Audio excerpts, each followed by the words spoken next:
एक औरत करंट लगने से मर गई। औरत की कब्र बनाते हुए गोरकन कब्र में उतरा तो क्या देखा। सबक आमूज वाकया बाबाजी कब्र बनानी है, वो भी एक औरत की। आज से 15 साल पहले की बात है। हमारे मोहल्ले में एक गोरकन रहता था जो फूट हो चुका है। नाम मोहम्मद यूसुफ था। मजबूत जिस्म और बड़ी बड़ी आँखें जिनमें नूर ही नूर भरा हुआ था। ईमान उसके चेहरे से छलकता था।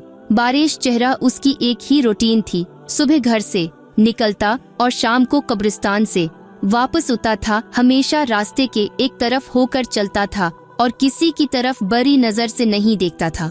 एक दिन मोहल्ले के पढ़े लिखे लड़के इकट्ठे हुए और यूसुफ से कहने लगे कि अब की सारी कब्रिस्तान में गुजर गई है, हमें कोई वाक़ा सुनाए।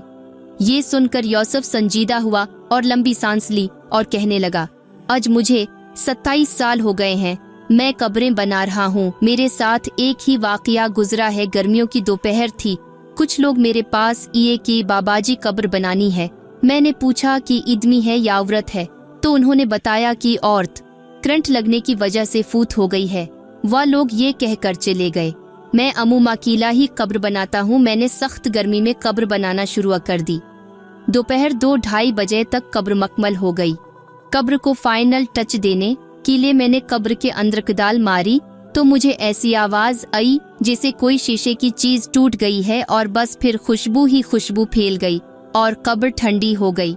मैं कब्र में ही लेट गया। बाहर सख्त गर्मी थी, अंदर कब्र ठंडक और खुशबू से भरी हुई थी। इससे मेरी रूह तक खुश हो गई। मैं हैरानी और दहशत से खामोश रहा। मगरिब के बाद जनाजा गया। औरत के वर्सा ने इसे दफना दिया और चले गए, मगर मेरे अंदर तजस्सुस भरा हुआ था कि इस औरत की कौन सी नेकी है जो उसको इतना बड़ा इनाम मिला है। बातों ही बातों में मैंने मालूम कर लिया था कि ये औरत फरीद गेट बहावलपुर के अंदर रहने वाली थी और बिजली के करंट लगने से फूट हो गई है। अबाव अजदाद यहीं के रहने वाले थे। मैं पूछता हुआ फरीद गेट पहुंच गया और औरत के बारे में मालूम हुआ कि उस औरत का खावंद कुछ अरसा पहले फूट हो गया था। वो बेचारा 6-7 साल बीमार रहा। उस औरत ने दिन रात उसकी खदमत की। खावंद की शदीद बीमारी के बावजूद उसके साथ बेवफाई नहीं की और दिल जान से उसकी तैमारदारी करती रही। बावजूद गुर्बत के उसको मेहनत मजदूरी करके खाना खिलाती रही और अपने जज्बात को अपने बीमार खावंद पर कुर्बान कर दिया।